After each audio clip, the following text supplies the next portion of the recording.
Oke, saya akan menjawab. Oke, kita lanjut. Kenalkan, perkenalkan saya Kang Wisnu Cipta, WA di 08232277411155. Founder dari Meditasi Power, Meditasi Avatar, kelas bisnis. Kita mulai 5 Agustus ya pelatihannya.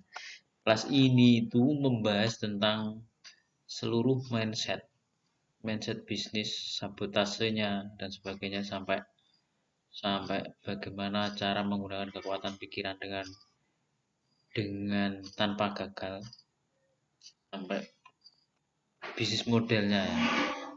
Bisnis banyak akalnya di sini. Jadi saya bisa ditemu di Facebook grup Meditasi Avatar ya. Saya akan menjawab Kundalini dan Cakra. Ini banyak sekali ditanyakan dan sering kali orang nggak pede atau rancu bahkan dia karena dia belajar kemana-mana gitu loh, belajar gratisan kemana-mana dan sebagainya. Itu kalau kita bicara manusia itu bicara 72.000 nadi atau saraf. Jadi banyak sekali. Jadi pertemuan-pertemuan saraf itulah yang disebut cakra sebenarnya. Ada banyak cakra, banyak sekali. Cakra minor, cakra mayor, tapi yang paling paling utamanya itu ada yang menyebutkan tiga. Itu kalau di Tibet itu biasanya 3 sampai 4. Jadi ada yang di Tantian itu ya, itu atau itu ala Tibet sebenarnya. Kalau ada yang ala India itu di yoga. Makanya banyak sekali sudut pandang masalah kundalini dan cakra itu banyak sekali sudut pandang. Jadi bagaimana orang mendekati kalau di Tibet biasanya kan ada 3 tantian itu ya, tantian bawah, tengah, atas, di asna. Jadi yang bawah itu di bawah pusar, yang tengah itu di atasnya atau di ulu hati, yang ketiga ada di asna. Kalau 4 cakra tambah cakra ketenggorokan. Kalau di Tibet biasanya 4 cakra. Cakra tenggorokan itu penting sebenarnya. Saya dulu nggak ngeh dengan cakra tenggorokan. Itu sebenarnya cakra kekuatan sebenarnya. Tapi saya nggak ngeh. Kayak kita lanjut ya. Kita lanjut. Menarik memang kalau kita bahas Kundalini itu nggak ada habisnya kalau kita bahas Kundalini. Di cakra itu adalah pertemuan banyak saraf di situ atau pertemuan energi lah di situ. Jadi kita kita membahas tentang sedikit tentang cakra-cakra menurut menurut yoga India yang ada 7 cakra itu ya. Tapi kalau saya latihan itu kebanyakan adalah kadang 3 cakra atau 4 cakra ya. Karena kalau 7 itu terlalu banyak dan terlalu lama nanti. Memang benar lama sekali latihannya, tapi saya akan membahasnya agak cepat lah ya. Yang simpel-simpel aja. Jadi cakra dasar itu letaknya antara anus dan alat kelamin atau perineum itu. Di situ itu sebenarnya letak energi sampai ke bawah, sampai ke kaki sebenarnya atau cakra cakra akar namanya. Jadi kalau orang sudah mulai menginjak usia 40 ke atas, seperti saya 45 itu cakra dasar itu melemah. Itu sebenarnya cakra itu juga mempengaruhi kekuatan seks. Maka kekuatan seksnya juga melemah. Nah, ya, itu latihannya ya gampang, latihannya sepeda-sepedanan, terus jalan kaki, pokoknya latihannya tentang tentang kaki lah ya, kekuatan kaki karena itu perpanjangan dari cakra dasar sebenarnya. Fungsinya untuk kesehatan ya. Yang mendominasi adalah ini makan, minum dan tidur. Jadi orang yang sakit ini cakra dasarnya kan lemah nih. Maka yang dilakukan apa? Ya makan, minum, tidur. Ya enggak? Pernah sakit kan? Iya. Pernah sakit? Pernah kan? Apa yang Anda lakukan? Makan, minum, dan tidur. Makan, minum, tidur. Makan, minum, tidur. Itu akan menguatkan cakra ini. Akan menguatkan cakra dasar ini. Iya itu. Gunanya memang untuk bertahan hidup lah ya. Untuk pertahanan hidup gunanya. Cakra kedua letaknya di atas kelamin. Ini ini orang kalau sampai ke cakra ini, dia lebih lebih mencari kesenangan. Fokusnya itu di mencari kesenangan. Tidak hanya seks sebenarnya. Seluruh kesenangan. Makanya banyak orang yang terlalu aktif di cakra di sini, dia mencari kesenangan nggak berhenti berhenti itu loh. Kalau anak kan anak biasanya umur 10 tahun ya, mungkin 10 tahun. Itu kan ini inginnya main terus ini karena cakra yang di sini mulai aktif, mulai mencari kesenangan. Jadi seperti itu ya, itu gambaran gambaran manusianya itu seperti itu. Yang ketiga, oh ini kebalik ini, sorry, sebentar. Oke ini, yang ini. Cakra yang ketiga adalah cakra pusar. Ini cakra kerja ini. Kalau ini aktif, orangnya kerja terus, jadi dia bisa sukses. Jadi seorang entrepreneur atau seorang businessman itu biasanya yang aktif cakra ini, cakra ketiganya. Jadi cara mengaktifkannya gampang, yo kerja aja, buka bisnis, cari duit gitu, terus nanti cakra aktif sendiri. Karena ini cakra ini adalah cakra tentang gerakan, ya. tentang tentang tindakan, tentang karma cakra ini. Disebut karma yoga kan, pusatnya di pusat. Cakra jantung. Ini adalah cakra kreativitas namanya. Jadi cakra itu gambarnya bukan roda sebenarnya, gambarnya adalah segitiga. Dan di cakra jantung ini gambarnya adalah segitiga David atau bendera Israel. Segitiga yang satu ke atas, yang satu ke bawah itu. Kan jadi bintang kan? Itu bintang itu kan sebenarnya segitiga yang dua segitiga, yang satu ke atas, yang satu ke bawah. Karena bendera Israel itu ada hubungannya dengan mistik yang namanya Karbala. Itu mistik orang Israel ya. Mistik para saman, para rabi Yahudi. Itu ilmunya itu, Karbala itu sebenarnya.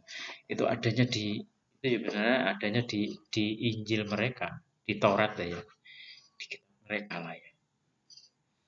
Jadi cakra jantung itu gambarnya begitu kayak jadi cakra itu gambarnya bukan roda tapi segitiga sebenarnya. Ya, ya itu nggak penting lah ya. Ada yang menggambarkan apa roda, ada yang menggambar, tapi sebenarnya segitiga bentuknya. Nah, cakra jantung itu pusat kreativitas. Nah, orang yang nggak kreatif sebenarnya letak apanya ya, letak letak di cakra jantungnya itu juga emosinya relatif rendah orang yang nggak kreatif itu. Karena pusat jantungnya belum begitu berkembang, pusat cintanya belum begitu berkembang, makanya dia nggak kreatif. Makanya setelah orang ininya aktif atau cakra pusarnya aktif, biasanya orangnya jadi kreatif. Lah itu loh, cakra keempatnya, cakra ke jantungnya terstimuli. Jadi dirangsang. Cakra tenggorokan itu sebenarnya di pangkal tenggorokan itu sebenarnya cakra kekuatan. Kekuatan tuh orangnya nggak tidak perlu kuat secara fisik, tapi sebenarnya ini kekuatan di dalam sebenarnya. Dan dulu saya sering mengabaikan cakra ini. Bagaimana cara melatihnya saya nggak tahu. Jadi cakra ini tentang kekuatan sebenarnya, tentang power. Tidak hanya tentang, makanya orang yang punya power itu kan tenggorokan atau dia kan seperti Pak Karno itu ya. Itu sebenarnya kristalisasi kekuatan. Bisa menggerakkan jutaan manusia. Jadi orang-orang yang seperti itu adalah cakra tenggorokannya. Jadi orang yang jadi presiden paling tidak. Anda bisa nilai ya. Tidak hanya presiden sebenarnya. Tokoh-tokoh masyarakat yang influencer juga di sini punya kekuatan di sini.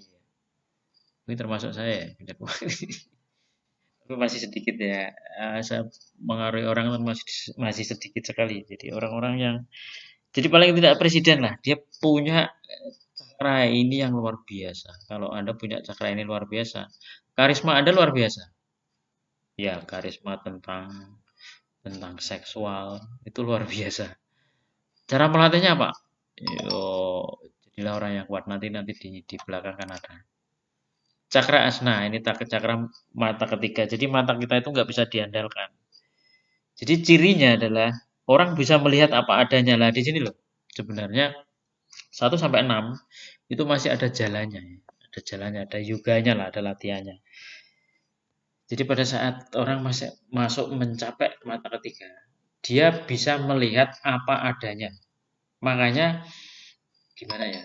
Dikatakan ini cakra kebijaksanaan atau ini cakra tentang bukan pengetahuan sebenarnya. Ini kebijaksanaan, wisdom namanya. Kalau orang sampai di sini, dia bisa melihat apa yang ada, apa adanya maksudnya. Kalau kalau nggak tahu ya dia bilang nggak tahu. Sebenarnya itu Tuhan itu kan sebenarnya nggak bisa diketahui. Itu bagi orang yang mata ketiganya aktif atau kelenjar pineal ya, kelenjar pinealnya aktif, dia bisa melihat apa yang bisa apa adanya. Jadi nggak direkayasa gitu loh. Jadi dia bisa melihat clear segala sesuatu. Makanya dia jadi bijaksana. Jadi kalau tidak punya ini nggak bisa melihat apa adanya ya saya nggak berani buat buat YouTube, nggak berani mengaruhi orang dan sebagainya, tidak berani mengajak orang dan sebagainya.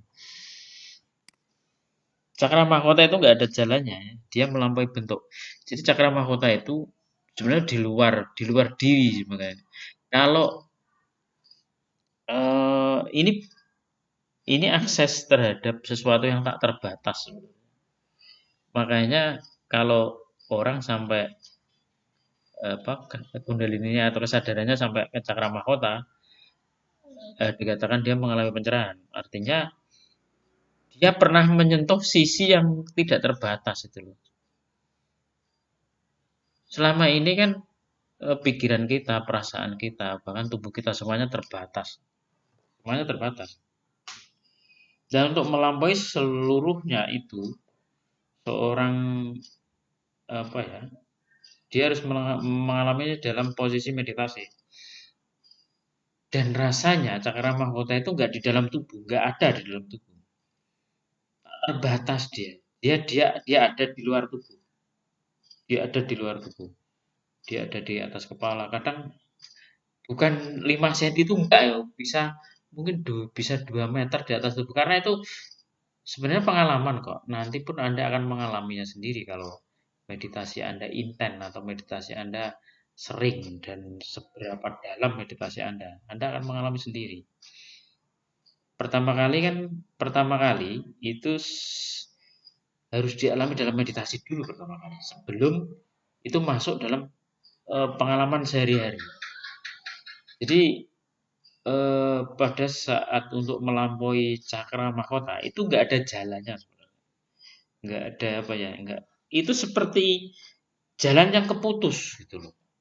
Jadi 1 sampai 6 itu ada saintifiknya, ada ilmunya, ada caranya, ada jalannya. Tapi begitu sampai 7, jalan itu nggak ada. Cara itu nggak ada. Tanpa teknik jadinya. Kalaupun Anda duduk ya nggak ada teknik, ya terserah Anda, nggak ada teknik. Adalah ya, itu tapi paling tidak begini, Anda harus paham bahwa saya sampai kemana nih, saya sampai mana nih, ya nggak, saya sampai mana, oh mungkin saya masih sampai, oh mungkin malah saya sampai level kedua, cakra yang kedua, yaitu karena sering mencari kesenangan, terus nggak selesai-selesai, kerja aja nggak berani itu kan, buka ini nggak berani, nggak punya kreativitas sama sekali. Makanya ini untuk mengukur diri Anda lah ya, untuk mengukur diri Anda, diri saya dan sebagainya. Saya pun nggak mengklaim bahwa sampai cakra mahkota dan sebagainya. Paling tidak ini sebagai apa ya? Sebagai indikator, sebagai ciri-cirinya lah ya. Ya, tadi karena kebalik, jadi saya kembali ke sini. Jadi ini latihannya nih. Ini yang terakhir, slide terakhir. Latihannya, latihan kundalininya itu hatha yoga. Olahraga termasuk olahraga. Hatha yoga itu termasuk olahraga, itu menguatkan fisik juga kan. pernapasan, prana yoga ya, pernapasan. Pernapasan memengaruhi energi. Nah, ini Kundalini Yoga ini bisa seru kalau dipelajari, bisa sampai 2 jam sampai 4 jam kalau dilakukan. Kalau dilakukan full, tapi biasanya biasanya saya potong. Kalau saya ngajarin orang nggak mungkin saya ngajarkan semuanya kan. Nah ini saya akan memberikan tip and trick yang gampang. Jadi sebenarnya ini dulu di Semarang, zamannya Pak Harto dulu ya. Itu ada yang namanya kejawen yang namanya gurunya namanya Pak Muhammad Subuh. Namanya kejawennya apa ya? Subut kalau nggak salah. Subut namanya. Lah, Osho itu pernah belajar yang namanya subut itu tadi. Lah, meditasinya itu yang sekarang dipakai Osho. Nah, ini akan saya ajarkan ke Anda. Jadi meditasi Kundalini secara Osho itu sebenarnya adalah cara subut. Jadi Pak Muhammad Subuh itu orang Indonesia sebenarnya. Itu terkenalnya pada zaman Pak Harto. Saya tahu teknik ini ya dari murid-muridnya itu kan, murid-muridnya ya teman-teman saya lah ya, murid-muridnya Subud. Dan saya tanya, bagaimana sih caranya? Oh, caranya gampang. Caranya itu Anda rileks, berdiri aja. Nanti kalau ada gerakan, nanti lama-lama ada gerakan sendiri kan, tubuh Anda akan bergerak sendiri. Lama-lama nanti semakin cepat, semakin cepat, semakin cepat dan ikuti saja gerakan itulah. Itulah yang dipakai Osho, untuk latihan Kundalini murid-muridnya. Karena ini teknik sudah tersebar luas ya, makanya saya share di sini. Nah, caranya begitu. Caranya pertama kali Anda diem aja. Anda rileks, pasrah, diam saja berdiri. Nggak pakai alas nggak apa-apa. Dan ini pun sudah banyak banget videonya di YouTube dan sebagainya. Ini teknik ini. Jadi tubuh Anda nanti akan bergerak dengan sendirinya seperti ekstase itu. Lama-lama kan seperti orang tran gitu. Iya, itu sebenarnya tran gitu. Itu tran. Jadi Pak Muhammad Subuh itu memakai teknik ini, dia bisa bergerak tanpa henti sampai 4 jam. Dan setelah itu, pikirannya itu seperti tadi, seperti yang saya katakan. Seperti mengakses sesuatu yang tak terbatas. Celap gitu. Dia paham segalanya lah.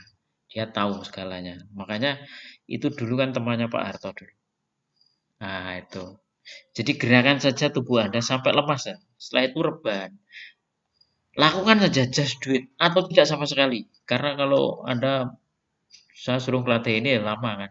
Ya, itu caranya seperti itu ya. Oke, selamat malam. Semoga Anda mau dan bisa melakukan itu. Gampang kok.